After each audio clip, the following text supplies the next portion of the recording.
Ito yung ating pa-OOTD. Ayun, pupunta ako ngayon ng Eco Park. Tapos bali ngayon ko lang ulit magagamit tong green na sapatos. Kaya sobrang excited ako nung araw na to. Kasi, ayan, konti lang yung damit ko na green. Pero, ayan, nagmatch ako sa lugar. Sobrang, ayun o, ang ganda niya. Tapos, ang tahimik, ang peaceful.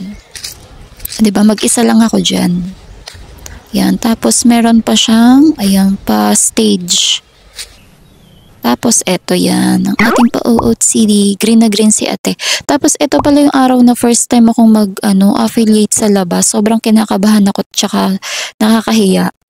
Pero, ayan, nilakasan ko na lang yung loob ko. Tapos, eto, yan. Pwede ka mag-picture kahit mag-isa. Yung kinaganda nung na to, selfie stick. Meron siyang self-clicker. Ano bang tawag dyan? Yan. Tapos, nakukuha niya yung pagtalon. Diba?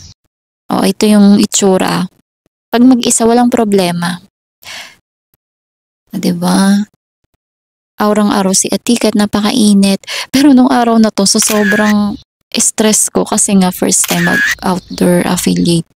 Naiwala ko siya, yan, yung tripod na yan. Tapos bumili ako ulit. Eto, nag-solo night. Yung favorite ko dito yan, yung mga swing sa park na to. Diba? Enjoy na enjoy.